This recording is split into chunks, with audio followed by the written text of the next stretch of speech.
Junction box install. বন্ধুরা কেমন আছো তোমরা সবাই? তো আমি অনেক কয়েকদিন ধরে নতুন আমি আর কি আমি তো যতটা কিছু পারি না ভিডিও করতে, তো নতুন কিছু ভিডিও ছেড়েছি। তো আমাকে কয়েকটা বন্ধু বলেছিল যে জংশন বক্স কীভাবে ফিটিং হয়, জংশনের মানেটা কি। তো জংশনের বন্ধুরা এটা মনে রাখবেন, জংশনের মানে হলো এইটাই যে 3-4টে রুমের লাইন এক জায়গায় ড্রপ হয়ে আসে। এখানে যেভাবে দেখছেন 2টা রুম একটা বাথরুমের লাইন এখানে ড্রপ হয়ে জংশনে আসছে। তো আমি এটা বোঝাতে চাইতেছি যে জংশনের মতলবটা হলো ওইটাই। দেখো ওইদিক দিয়ে বাথরুমেরটা আছে আমাদের রাইট সাইড দিয়ে, আমার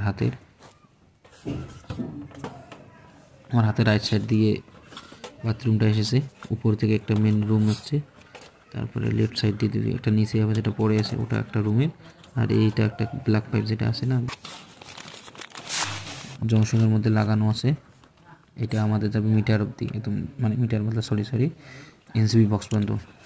তো আমার যেটা তার আমরা ইউজ করেছি লোডের হিসেবে 2.5 mm মেন আর্থিং ফেস, লাল কালার যেটা আছে ওটা অবশ্যই তোমার 1.5 mm ইনভার্টার, আর বডি আর্থিং 75 mm আছে। তো ওখানে আমি আর্থিংটা ইয়েলো কালার যেটা আছে 3টা রুমের লাইন, 2টা রুমের আর যেখানে এনসিবি বক্স যাবে ওটার লাইন শুরু করে দিয়েছি।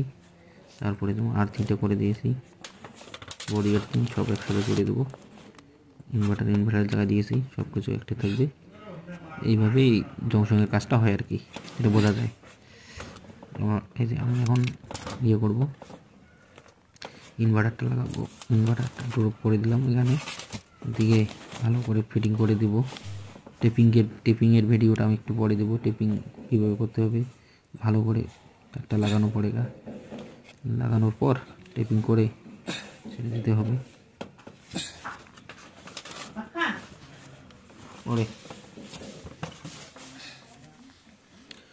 ভালো করে দেখেন, সবাই বোঝার চেষ্টা করেন। আমি তো যতদূর হয় আমি চেষ্টা করেছি বোঝানোর, আপনারা যদি বোঝেন খুব ভালো। लेकिन এখানে কালার হিসেবে আছে, কালার খুব সহজ। কালার কোনো সময় যেন আর্থিং যখন ফেস লাগে না, তাহলে একদম শর্ট সার্কিট হয়ে যাবে। ইয়েলো কালার ফেস, পিলা কালারটা তোমার আর্থিং আছে, নীল কালারটা তোমার আর্থিং বডি আর্থিং আছে, আর লাল কালারটা ইনভার্টার। Thank you.